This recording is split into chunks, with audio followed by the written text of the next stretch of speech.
Oi, pessoal, tudo bem? O que é bexiga baixa? Como é que ela acontece? O que eu posso fazer para prevenir? Se é que tem alguma coisa para prevenir. Bom, esse é o tema do nosso vídeo de hoje. A gente vai conversar um pouquinho a respeito da bexiga baixa. Na verdade, esse termo é bem popular, porque o que a gente está falando muitas vezes não é da bexiga que está saindo para fora. A grande maioria das vezes, o que as mulheres sentem é muito parecido, mas para doenças que são bem diferentes, para alterações que são muito diferentes. Então a gente sente basicamente uma bola na vagina, que ocorre principalmente quando eu faço algum tipo de esforço. Então, se eu vou carregar peso, se eu tuço, se eu tenho se eu começo a pular, faço alguma coisa, pode ser que eu perceba como se tivesse realmente alguma coisa saindo de mim, uma bola dentro da vagina. E essa bola pode ser tanto a parede da vagina, parede anterior, parede posterior, pode ser que seja o próprio útero saindo para fora. Isso você só vai conseguir descobrir indo ao médico, porque ele vai te examinar e aí ele vai identificar qual que é a parte que tá saindo. E por que que isso acontece? Por que que a gente fica com isso, né? Com essa bola, essa sensação saindo de coisa saindo dentro de mim. Então, com o nosso amiguinho, o útero, ele fica dentro do abdômen. E a sustentação dele ocorre por por ligamentos, por outras coisas. Embaixo do útero existe o que a gente chama de assoalho pélvico, que é um conjunto de músculos, de fáscias, de ligamentos que vai dar sustentação para essa parte do abdômen, né? O abdômen, ele não desabar. O que faz com que segure todo aquele mundo de órgãos que tem lá dentro é essa estrutura que segura aqui embaixo. Essa estrutura é basicamente formada de músculos e ligamentos e faixas. E esses músculos, eles podem sofrer traumas, que é o principal causa de prolapso e roturas. E esses traumas geralmente ocorrem pós-parto. Então, muitas vezes, a passagem do bebê, a forma como o parto acontece, faz com que as fibras musculares elas não se afastem, né? Mas elas sejam rompidas, ocorra algum tipo de lesão e faça com que ocorra a frouxidão desse assoalho. Outra coisa também é a questão da própria idade. Então, à medida que eu vou envelhecendo, o músculo ele tende a perder a força. Então, da mesma forma que a gente percebe flacidez em outras partes do corpo, a parte do assoalho pélvico também pode sofrer de flacidez. O prolapso, ou essa bola na vagina, aí cistocele, retocele, enfim, essas doenças todas, elas têm diversos graus. Então, eu posso ter uma queda da parede anterior da vagina, que a gente chama de cistocele, que é leve, moderada, pode ser grave. Parede posterior, também leve, moderada, grave. E o útero saindo para fora também tem diversos graus, de leve, moderado e grave. Esses prolapsos, essas saída pode acontecer associada ou não à perda de urina. Então, isso é uma coisa importante para ser dita quando você for ao médico.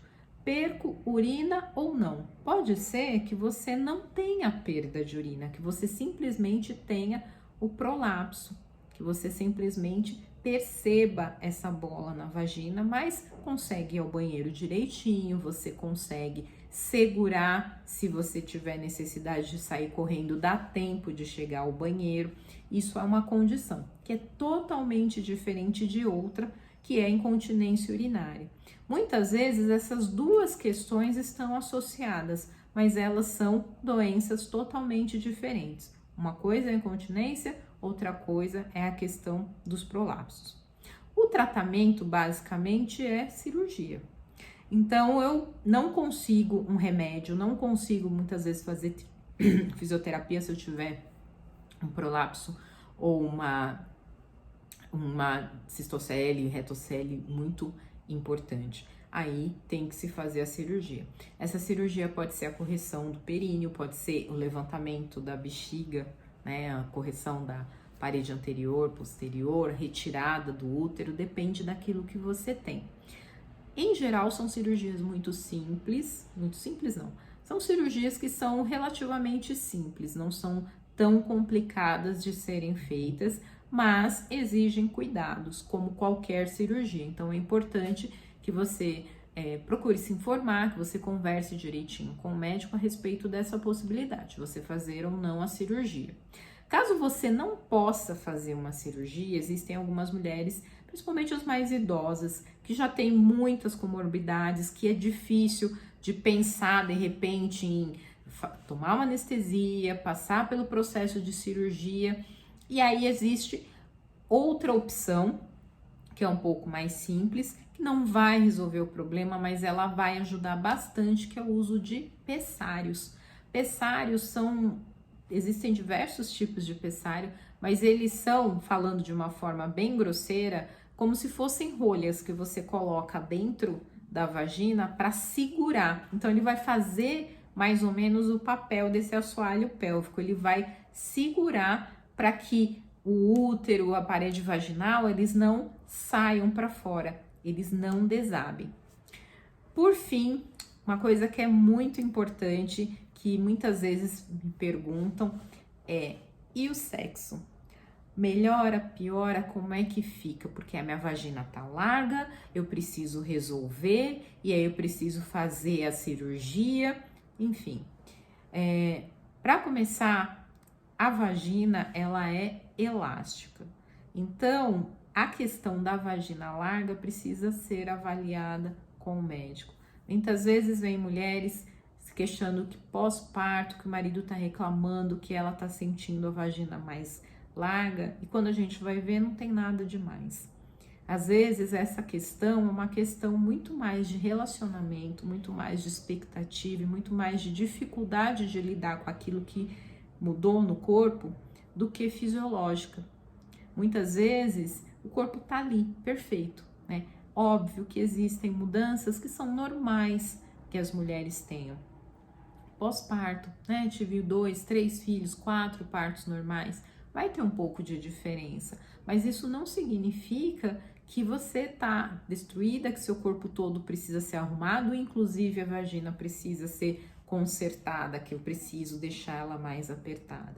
Então, isso vai ser algo que vai ser visto com o médico e, eventualmente, se você tiver a necessidade de fazer esse tipo de intervenção, isso não vai interferir no seu desejo sexual, não vai interferir em questões de orgasmo, não vai interferir na sua lubrificação.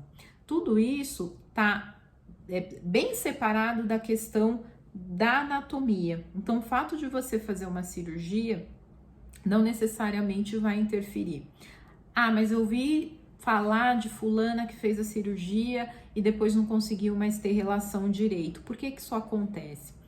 Então, a gente, de novo, tá falando de cirurgia, tô falando de procedimento. E quando existe essa correção, pode acontecer da cicatrização não ser tão legal, de ficar algum tipo de cicatriz mais intensa ou eventualmente ficar mais apertado do que eu esperaria que ficasse. Então, essas questões podem acontecer sim, e aí sim vai ocorrer algum tipo de alteração na questão sexual.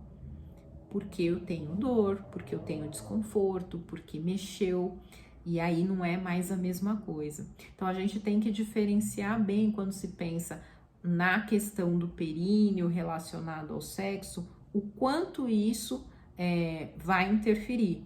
Porque se eu tiver algum tipo de cicatrização inadequada, pode ser sim que eu tenha dores e que eu tenha desconforto, mas eu não posso pensar que o meu sexo vai melhorar eventualmente só porque eu fiz a cirurgia. Então é legal que você, se sentir esse tipo de coisa e se a sua intenção seja isso, vou fazer uma cirurgia para corrigir a minha vagina, que tá muito larga, converse com o seu médico a respeito das suas expectativas, do que realmente está acontecendo, de quais são as opções que você tem.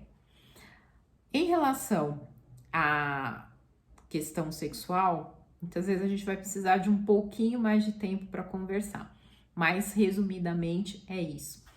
Em relação à cistocele, retocele, prolapso uterino, resumidamente é isso que eu queria falar para vocês. Estou sempre à disposição, pode mandar sua pergunta, pode tirar sua dúvida, pode contar sua história se você quiser dividir. E hoje a gente vai ficando por aqui, até o próximo vídeo.